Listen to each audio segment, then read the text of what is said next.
बिस्मिल्लाहिर्रहमानिर्रहीम अस्सलाम वालेकुम, welcome back to smart by simplified channel. आज का हमारा टॉपिक है वैक्यूल्स। ठीक है, वैक्यूल जो है ऐसी इंपॉर्टेंट ऑर्गेनेली हैं जो प्लांट सेल में ना सिर्फ स्टोरेज बल्कि जो रिजिडिटी है उसको भी कंट्रोल करती हैं। ठीक है, अगर ये स्ट्रक्चर जो है टर्जिड रहेगा तो प्लांट जो है उसकी रिजिडिटी जो है इंक्रीज़ होगी, और अगर ये विल्ट हो जाएगा, अगर ये इसमें से जो है सैप कह लें ख़त्म हो जाएगा, या जो भी स्टोरेज मटेरियल इसके जो है ये अपने लूज़ कर देगा, तो प्लांट के जो रिजिडिटी है वो भी प्लांट भी लूज़ कर देगा और उससे कहेंगे कि प्लांट विल्ट हो गया है, मुरझा गया है। सबसे पहले देखें तो व्हाट आर द वैक्यूल्स, इसको डिफाइन कैसे करेंगे। तो वैक्यूल्स जो होते हैं मेम्ब्रेन बाउंडेड होते हैं, यानी कि इनके ऊपर कोई ना कोई यहाँ पे जल्ली होगी। ठीक है, और उसका भी एक स्पेसिफिक नेम है, इसकी मेम्ब्रेन का नेम भी बड़ा स्पेसिफिक है। तो ये मेम्ब्रेन बाउंड जो सेल्स आपको नज़र आती हैं साइटोप्लाज्म में, उन्हें हम वैक्यूल्स बोलते हैं। और ये जो वैक्यूल्स होते हैं ये फ्लूइड फील्ड होते हैं, इसके अंदर अपना मटेरियल है, फ्लूइड है, जिसे हम एक नाम देते हैं। इसके अलावा जो इसकी मेम्ब्रेन है इसे हम क्या बोलते हैं, टोनोप्लास्ट। ये वाली इसकी मेम्ब्रेन को क्या बोलते हैं, टोनोप्लास्ट। ठीक हो गया। अब हम देखते हैं प्लांट सेल्स में किस तरह के वैक्यूल्स प्रेजेंट हैं और एनिमल सेल्स में किस तरह के होते हैं। प्लांट सेल्स में जो सेंटर में एक लार्ज वैक्यूल प्रेजेंट होता है, ये एक प्लांट सेल मैंने बनाया है।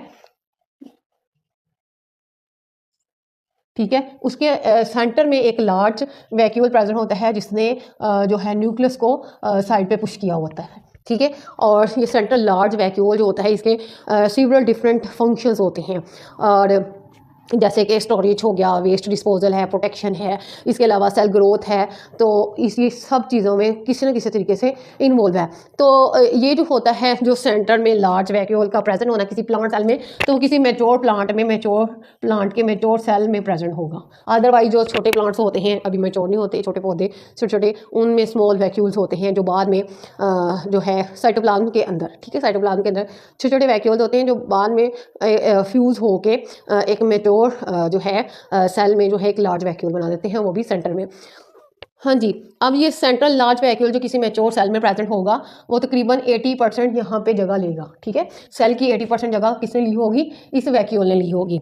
उसके बाद देखिए तो एनिमल सेल्स में किस तरह के वैक्यूल्स होते हैं। एनिमल सेल्स में जो है आर्जी तौर पे वैक्यूल्स छोटे छोटे होते हैं जो कि इस वैक्यूल से बहुत छोटे होते हैं, यानी कि अगर कंपेयर करें तो स्मॉलर होंगे। ठीक है, और ये स्मॉलर वैक्यूल्स होते हैं, इनका फंक्शन होता है ट्रांसपोर्ट ऑफ मटीरियल्स या किसी मटीरियल को स्टोर करने के लिए टेम्परेली। ठीक है, टेम्परेली किसी मटेरियल को स्टोर करना है, तो इस तरह के जो छोटे छोटे वैक्यूल्स एनिमल सेल्स में बनते रहते हैं। ठीक है, हाँ जी, आगे चलते हैं formation of the central vacuole. Central vacuole बनता कैसे है, तो जब यंग प्लांट सेल्स होते हैं ना, तो उनमें छोटे छोटे वैक्यूल्स पाए जाते हैं साइटोप्लाज्म के अंदर। ठीक है, कहाँ पे मौजूद होते हैं, इन द साइटोप्लाज्म।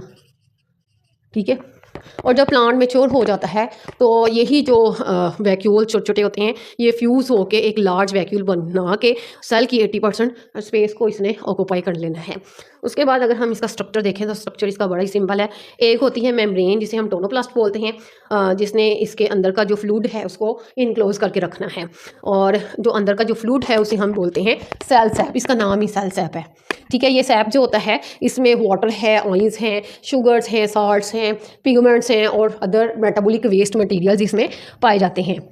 अब इसका जो सैप होता है ये यहाँ जो साइटोसॉल है, या जिसे हम साइटोप्लाज्म का जो पार्ट होता है, ठीक है, उससे ये कई गुना डिफरेंट होता है, क्योंकि इसमें मैंने बताया कि इसमें पिगमेंट्स भी हैं, इसमें वाटर भी है, साल्ट्स और शुगर्स और मेटाबॉलिक वेस्ट भी जाके इसमें ही टेम्परेली स्टोर होंगे।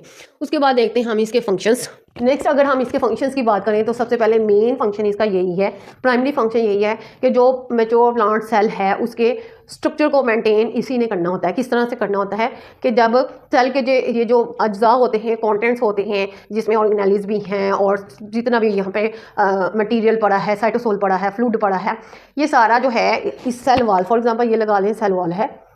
ठीक है, प्लांट सेल बनाया तो सेल वॉल है, तो ये जितना भी साइटोप्लाज्म का मटेरियल है और इसमें मौजूद ऑर्गेनेल्स हैं ये सब इस सेल वॉल के अगेंस्ट एक प्रेशर जनरेट करती हैं। ठीक है, और ये प्रेशर जो है इसे हम टर्गर प्रेशर बोलते हैं, टर्गर प्रेशर। ये टर्गर प्रेशर कंट्रोल हो गया तो समझो सेल की रिजिडिटी मेंटेन है। अगर सेल की रिजिडिटी मेंटेन नहीं हो रही तो मतलब कि सेल का स्ट्रक्चर भी ख़राब हो रहा है। तो क्या होता है जब ये एक प्रेशर जनरेट करते हैं तो उसको वैक्यूल कंट्रोल कर रहा होता है, और जितना ज़्यादा हाई टर्गर प्रेशर होगा उतना ज़्यादा प्लांट रिजिड होगा, प्लांट की रिजिडिटी उतनी ही मेंटेन रहेगी। तो नॉर्मल कंडीशंस में क्या हो रहा होता है, जिसे हम ऑप्टिमम कंडीशंस भी बोल सकते हैं, जब प्लांट को नॉर्मल या एडिक्वेट अमाउंट में वाटर भी अवेलेबल हो, वो वाटर भी अब्जॉर्ब कर रहा है, न्यूट्रिएंट्स भी अब्जॉर्ब कर रहा है, तो क्या होता है कि ये जो लार्ज वैक्यूल है ये स्वेल रहता है, ठीक है, मतलब कि भरा हुआ रहता है और सूजा हुआ रहता है। इस तरह से एक जो है स्ट्रक्चर मेंटेन रहता है प्लांट सेल का, और इसके अलावा जो सेल वाल से जो है सपोर्ट मिल रहा है उसको भी ये मेंटेन करके रखेगा।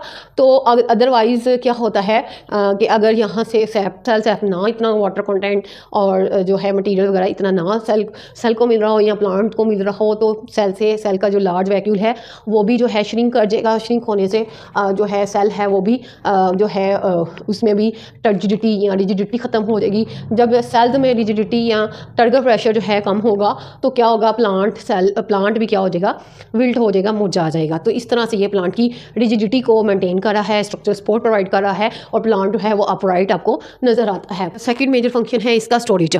इसने वाटर चार्ट्स, प्रोटीन्स, शुगर्स के अलावा ये पिगमेंट्स भी स्टोर करता है। वो पिगमेंट्स जो कि फ्लावर्स को कलर्स देते हैं, ठीक है। आपको मुख्तलिफ कलर्स के फ्लावर क्यों नज़र आ रहे होते हैं, क्योंकि उनके सेल्स में और उन सेल्स के वैक्यूल्स में क्या होते हैं, पिगमेंट स्टोर हुए होते हैं, ठीक है। तो इस तरह से भी ये वेस्ट प्रोडक्ट्स को भी ये स्टोर करके रखेगा।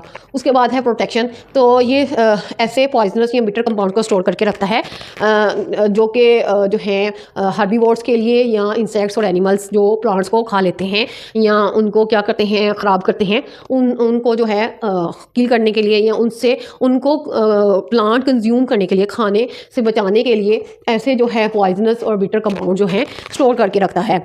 उसके बाद पिगमेंट स्टोरेज है। इसमें पिगमेंट स्टोर हुए होते हैं जो कि फ्लावर्स को कलर्स देते हैं, और जो है इस तरह से जो पॉलिनेटर हैं जैसे कि बटरफ्लाइज वगैरह होगी उनको अट्रैक्ट करने में भी हेल्प होती है।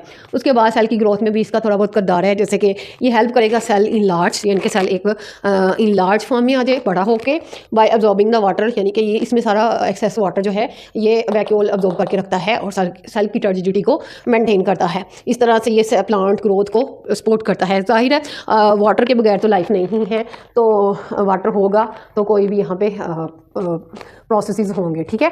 इसके अलावा वेस्ट डिस्पोजल, तो ये एक ऐसा स्टोरेज बैग है जो कि टेम्परेरी मेटाबॉलिक वेस्ट को स्टोर करके रखता है, ठीक है। कुछ डिफरेंट मटेरियल यूज़फुल होते हैं हमारे लिए, जैसे रबड़ है, ओपियम है, और गार्लिक फ्लेवरिंग जो मटेरियल्स हैं वो इन्हीं वैक्यूल्स में पाए जाते हैं, और ये ह्यूमंस के लिए बड़े यूज़फुल हैं, यानी कि इकोनॉमिकली वैक्यूल्स का बड़ा जो है फ़ायदा है, ठीक है। अगर आपको वैक्यूल का कंसेप्ट क्लियर हो गया है तो कमेंट सेक्शन में एक लफ्ज़ लिख दें, क्लियर। और अगर आपको बायोलॉजी क्लास 11 के जो है ईजी एक्सप्लेनेशन और परफेक्ट एक्सप्लेनेशन चाहिए तो इस चैनल को सब्सक्राइब कर दें, बेल आइकन को प्रेस कर दें।